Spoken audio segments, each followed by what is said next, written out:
ಶೃಂಗೇರಿಯ ವಿದ್ಯಾರಣ್ಯಪುರ, ವಿಜಯನಗರದ ಎರಡನೇ ಹರಿಹರ ಶ್ರೀ ವಿದ್ಯಾರಣ್ಯರ ನೆನಪಿಗೆ ಕಟ್ಟಿಸಿದ ಅಗ್ರಹಾರ. ಇಲ್ಲಿದೆ ಶೃಂಗೇರಿಯ 33ನೆಯ ಜಗದ್ಗುರು ಶ್ರೀ ಶ್ರೀ ಸಚ್ಚಿದಾನಂದ ಶಿವಾಭಿನವ ನರಸಿಂಹ ಭಾರತಿ ಮಹಾಸ್ವಾಮಿಗಳವರ ಸಲಹೆ ಆದೇಶದಂತೆ ಕಟ್ಟಲಾದ ಶ್ರೀರಾಮ ದೇವಸ್ಥಾನ. ಈ ದೇವಸ್ಥಾನಕ್ಕೂ ಶೃಂಗೇರಿ ಸಂಸ್ಥಾನಕ್ಕೂ ದೈವಿಕವಾದ ನಂಟು, ಅವಿನಾಭೇದ ಸಂಬಂಧ. 1989ರಲ್ಲಿ ದೇವಸ್ಥಾನದ ಪುನರ್ ನಿರ್ಮಾಣಕ್ಕೆ ಸಂಕಲ್ಪ.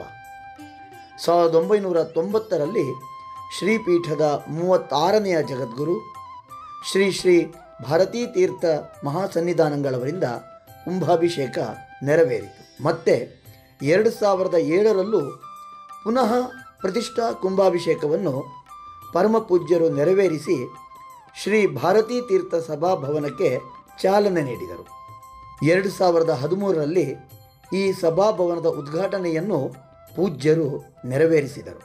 ಮತ್ತೆ 2 ವರ್ಷದ ಹಿಂದೆ ಶ್ರೀಪೀಠದ 37ನೆಯ ಜಗದ್ಗುರುಗಳಾದ ಶ್ರೀ ಶ್ರೀ ವಿಧುಶೇಖರ ಭಾರತಿ ಸನ್ನಿಧಾನಗಳವರು ಶ್ರೀರಾಮದೇವರಿಗೆ ರಜತ ಪ್ರಭಾವಳಿ ಸಮರ್ಪಣಾ ಸಮಾರಂಭದಲ್ಲಿ ಭಾಗವಹಿಸಿದರು. ಹೀಗೆ ಎಲ್ಲ ಯತಿವರೇಣ್ಯರ ಪಾದಸ್ಪರ್ಶ ಪಡೆದ ಪುಣ್ಯ ಈ ಅಗ್ರಹಾರದ್ದು.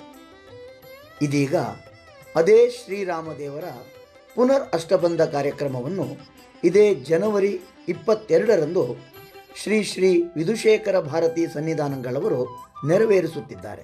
ಅಯೋಧ್ಯೆಯಲ್ಲಿ ಶ್ರೀರಾಮದೇವರ ಪ್ರಾಣ ಪ್ರತಿಷ್ಠೆ ಮತ್ತು ದೇಗುಲ ಪ್ರಾರಂಭೋತ್ಸವದ ದಿನದಂದೇ ವಿದ್ಯಾರಣ್ಯಪುರದ ಶ್ರೀರಾಮ ದೇವಸ್ಥಾನದಲ್ಲಿ ಈ ಕಾರ್ಯಕ್ರಮ ನಡೆಯುತ್ತಿರುವುದು ಒಂದು ಐತಿಹಾಸಿಕ ವಿದ್ಯಮಾನವಾಗಿದೆ.